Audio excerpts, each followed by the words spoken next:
Assalamualaikum warahmatullahi wabarakatuh. Allow me to introduce myself. My name is Muhammad Ibn Ramadan, and on this occasion, I will present about writing a research report. This material is essential to understand, especially for those of you who are pursuing education or conducting research. And without further ado, let's discuss it. For the first, what is a research report? A research report is a form of formal writing that is structured to identify and evaluate specific issues, findings, or phenomena, either in an organization or from a research investigation.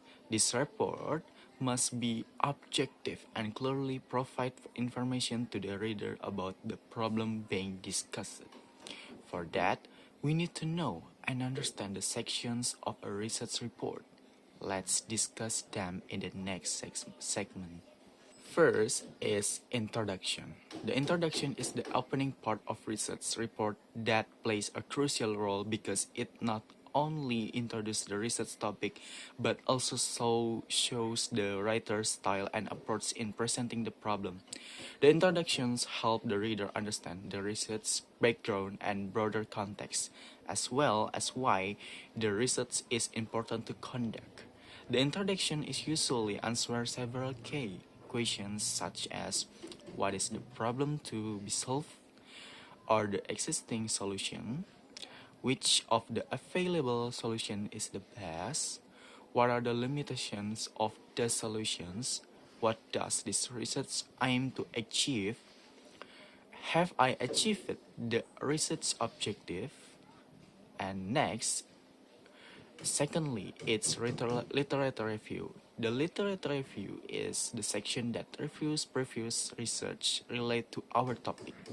It helps reader understand how our research fits within the broader literature context.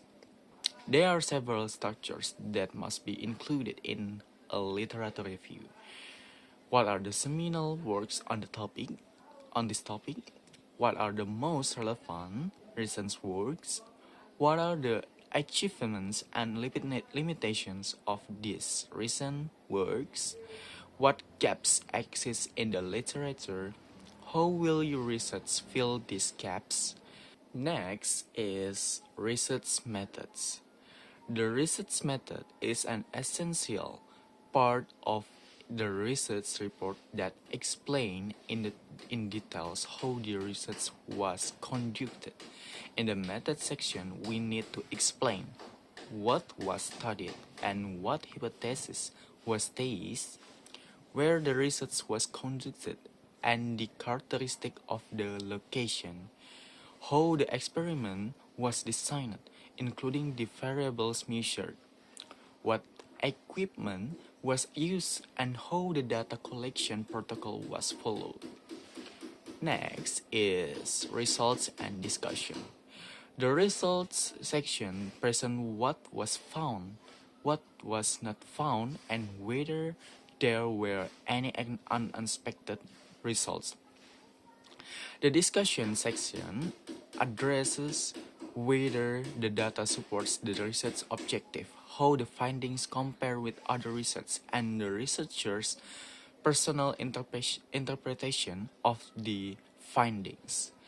The discussion should answer questions such as, does the data support the initial hypothesis? How do these findings compare with those of other research? What are the limitations of the study and what other factors influence the results? Next, last but not least, its conclusion. The conclusions should include by a brief summary of the key findings, a recommendation for future research, and the impact of these findings on the relevant field study. And next, it's references. When writing a research report, we always refer to supporting academic literature, such as works by Walker or Walworth, which are the primary source for the material. Okay, that's all from me. For the end, I hope this material helps you understand and writing a good research report. Thank you. Wassalamualaikum warahmatullahi wabarakatuh.